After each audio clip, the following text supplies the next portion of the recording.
Gracias por continuar con nosotros. Ya lo habíamos anunciado. Nos acompaña el ingeniero César Gutiérrez, expresidente de Petroperú. Hace un año estuvo con nosotros, apostó su reloj con Freddy Rosas a que el gasoducto no iba. Freddy Rosas se ha corrido de la apuesta porque parece que iba a perder el reloj. Gracias por estar con nosotros, ingeniero. Gracias Benjamín, gracias Cecilia por la invitación. Pues exactamente es un año. Un año. Y cuéntenos por qué estaba en Arequipa, ¿quién lo invitó? Como hace un año justamente, y cuando hice ese anuncio, me invitó al Colegio de Ingenieros, porque esta es la semana del Colegio de Ingenieros del capítulo de mecánicos electricistas, que le llaman semana capitular, que mañana termine y voy a ser expositor al cierre del evento. Entonces vení un día antes. Y justo el año pasado conversamos de que mi pronóstico era que el tubo no se iba a hacer, que era un discurso político, que era una promesa electoral que no podían cumplirla, ¿no? Y a un año de esa versión sigue con la misma posición. Y que, no, es que mira, hace un año era noviembre igual, y se decía, en enero empieza. Sí, en enero nunca empezó. Nunca empezó, pues entonces, y decían específicamente en enero del 2012, estamos terminando el 2012, y ahora ha salido el gobierno con un proyecto alternativo. ¿Ese es el proyecto alternativo? ¿Por qué salió ese proyecto alternativo? ¿Hay intereses atrás? ¿Por qué no saca así de la manga? Primero, el proyecto que ha promocionado Odebrecht, la verdad que no tenía ninguna justificación, o sea, económica. El gasoducto, digamos, el transandino, el que viene... Claro, así que venía, o sea, el gasoducto, un poco para que vean ustedes lo evidente, lo entiendan, era partida de Malvinas, que es Camisea, seguía una ruta por Quillabamba, Cusco, Puno, y tenía una derivación hacia Hilo, y eso venía a Arequipa y luego a Tacna. Entonces, ese gasoducto originalmente fue presupuestado por el concesionario en $1.300 millones, y luego subió cuando entra ahora a 6.000 millones. Eso es más inaccesible todo. Entonces, primero que decían, el promotor dijo, esto lo hago con mi dinero, no le pido nada al Estado, y por eso le dieron el derecho. Y luego lo que querían era que el Estado le pusiera una el dinero. garantía de red principal, ¿no? Algo así. Pero no solo eso, querían el dinero en efectivo. O sea, querían un crédito puente para iniciar de $1.400 millones de los fondos del Estado. Entonces, ahí es donde viene la oposición del Ministerio de Economía, porque no tenía ninguna lógica, y salen el 28 de julio con un proyecto alternativo. Dicen, vamos a crear unos ductos de seguridad en los primeros 200 kilómetros de Camisea hacia Lima, que eso llega más o menos a la frontera de Cusco con Ayacucho. Tiene sentido económico eso, pero ese proyecto, y luego dicen, hagamos una especie de labor social que llama Cusco Puno, por supuesto Arequipa no está. Y como para congraciarse con Arequipa, porque hay un sentimiento culposo, decidieron decir, prometieron un ducto de Pisco a Arequipa que tiene menos sentido, porque el gas llega a Pisco, y si yo quiero hacer una planta, la hago en Pisco, pues ¿por qué no venía hasta Arequipa? Entonces, es un sentimiento culposo que empañó ese buen proyecto alternativo, y que eso te empañó. Tan es así, que el propio gobierno, que tiene una bancada en alianza con Perú Posible, y que pudo sacar voto mayoritario, no lo aprobó en el Pleno, y ha regresado a comisiones. Entonces, es una situación en la cual se sigue hablando, se sigue prometiendo, se sigue diciendo, pero cada día con menos sentido, porque no tiene sentido económico, no hay quien. Entonces, el ministro, alguien lo calificó acá, es poco serio, por decirlo menos. Yo creo, yo creo que está engañando. Se está jugando con la fe pública. No es el primero que lo dice, acá traemos constantemente un especialista y dice lo mismo. Pero más que poco serio, poco técnico, porque si está dando unas razones técnicas el ingeniero César Gutiérrez, pues lamentablemente el ministro mismo no las conoce.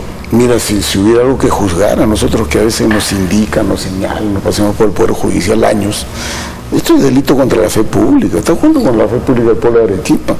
O sea, yo entiendo, se necesita gas, pero lamentablemente con esas promesas de tubo no se va a ver gas, porque no hay quien lo financie. Entonces, un proyecto alternativo que tiene en el Congreso el gobierno, pero para hacer regiones altoandinas y que es aplicable también a Arequipa, Moquegua, pero no ha sido pensado así, es la masificación con gas virtual.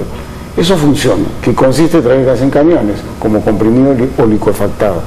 Eso funciona, eso son cosas que se pasan con el ferrocarril. Entonces, $25 millones, $30 millones, eso funciona.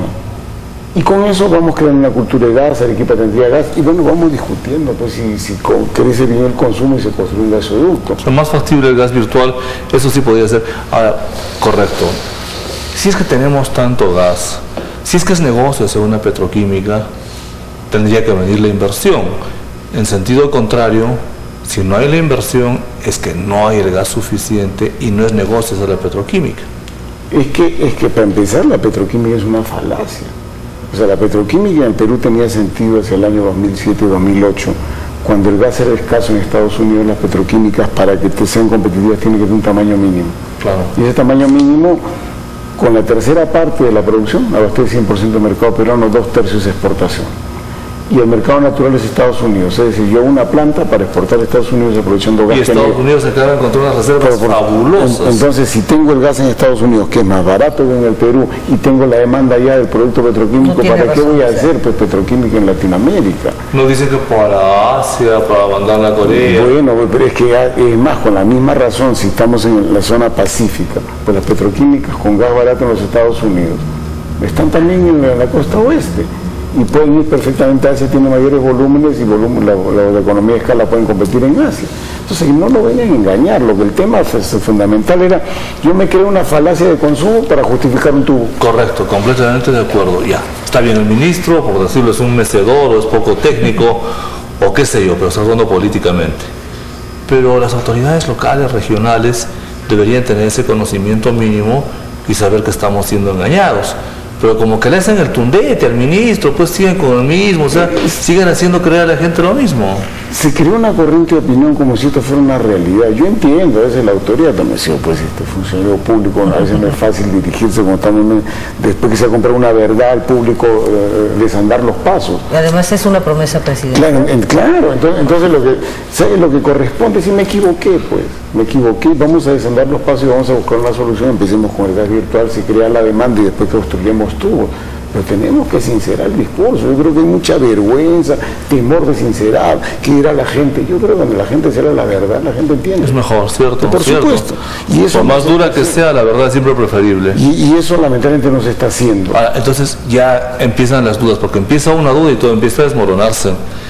La provincia de la Convención ayer anunciaba una huelga en demanda de la construcción de una planta de fraccionamiento. Tampoco la van a hacer. Claro, es que una planta, para que se entienda, ¿no? El gas en Camisea o en esa zona sale gas con líquidos. El líquido es propano-butano, que es el gas líquido de petróleo que viene en balones. Entonces, para sacar yo propano-butano, el líquido lo comienzo a fraccionar. Es una planta de fraccionamiento. Pero por eso hay tamaño de planta mínimos. Y la tamaño de planta mínimo es una planta de 80.000 barriles diarios. Ese es casi el consumo nacional. Entonces, no podemos o sea, también han engañado a la gente de la Convención. Eso quiere decir que ni con tubos, ni con camiones todavía no vamos a tener gas. No, pero la Convención, mira, también nos han engañado a los por supuesto. de la Convención. ¿Y cómo fue esa promesa, Benjamín? Esa promesa que le herede este gobierno, esa promesa del gobierno anterior. O sea, el ministro Sánchez del gobierno de Alan García fue a la Convención cuando le reclamaban no exportación con todo el derecho. Y estos prometieron lo que no pueden cumplir, una termoeléctrica en Quillabamba, una planta de fraccionamiento, un gasoducto. Eso fue.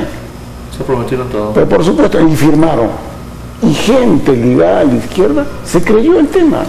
Entonces no había los elementos de juicio. Hoy día, después, esta gente ligada a la izquierda ha venido a apoyar el gasoducto sur de Cunto, pensando que el Estado le va a regalar la plata a los 1.400 millones de dólares. No, pues, por favor. Y la sigue apoyando. Hace poco estábamos con un representante del MAS, del flamante MAS, y él aseguraba que no, que sí era viable, que podía salir, y hablaba de reservas, de trillones.